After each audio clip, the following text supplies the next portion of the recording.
Hello, I'm Peter. I'm the jobs guy with Step Up Job Fairs. I know a lot of people are being laid off right now. I've been laid off multiple times. I know what it feels like, so I want to share some tips. I've run an employment agency for years. I've been a recruiter and interviewed more than 1,000 people, and yet I've also been through the other side of having to apply for jobs and the frustration and disappointment. That's part of that, so I want to give you some tips.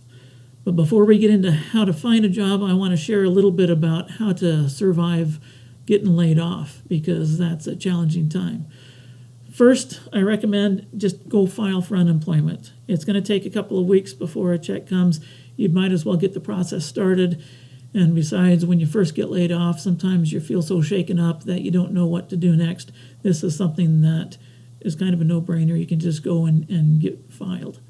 Second, and it feels good to take action anyway, just to get something done that you can check off. Number two, take a few days, take a week, think about what you want, make a plan, write your plan down. You're 10 times more likely to do something that is written down. Break it down into easy steps. Big steps can get discouraging, be intimidating, but checking off a lot of little steps feels good. Number three, be careful with your money. I know that when you get a check from the government, you start getting severance money. Maybe you're getting both at the same time if you're lucky, but easy come, easy go. And you don't know how long you're going to be without a job, so resist the urge to splurge. Number four, remember, there are a lot of jobs. It may not feel like it to you, but I post jobs for a living, and there are a lot of employers that are looking for people that are paying a lot of money to get the word out, and they don't know where to find the people. Now, they know where to find people that are going to be a pain in the neck, but they don't know where to find people that are going to be reliable. We'll talk about that in the next video. But right now, just remember, there are a lot of employers struggling to find people. Take a look at the numbers of job openings on the job boards. If they're paying to get on those job boards, then you know that they're not just, well, no recruiter has time to put a job posting out there that they don't really want to fill. Those are real job postings. Talk to your local workforce center. They'll tell you that there are a lot of employers that are looking. And if you're within an hour of Kansas City, go to stepupjobfairs.com. That's my job fair business that I work for, and sign up for online job fairs. Obviously, all the job fairs are going online now. Number five, you got to avoid discouragement. It doesn't look good in an interview if you're discouraged and desperate. A big change, even a good change like graduation or having a child, can lead to depression because your self-concept, your identity changes. So avoid depression. Two big ways. One, establish a routine. When you have a job, you have to be there at a certain time. You have a routine. So establish yourself a routine. Honor your bedtime and get up time. Exercise. Go for a walk. Best antidepressant in the world is exercise. Shower. Get dressed. Not in your PJs. Really get dressed.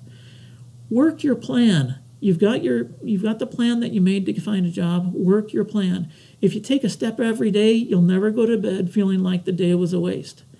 Second big one, reach out to people. Isolation leads to depression. It affects your health like smoking 1.5 packs a day, I read. So call people, email people, wave at people. Besides, people are the best way to get a new job. So number six, tell people you're looking for a job. Tell them that you've been impacted by the economic changes of this virus thing. Use social media. Text them. Call them. If you're on LinkedIn, please Google 13 ways to optimize your profile for LinkedIn success. And for heaven's sakes, get a good picture of you on there that people can recognize. Email people.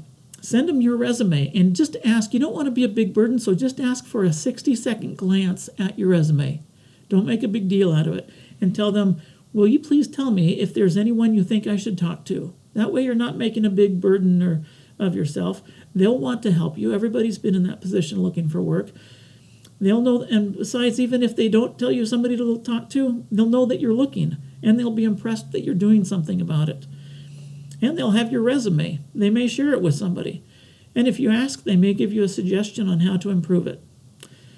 My next video, I'll get into the job search more and tell you 5 things that every employer wants from a job seeker. For now, remember this. It's going to get better, step by step. Thank you.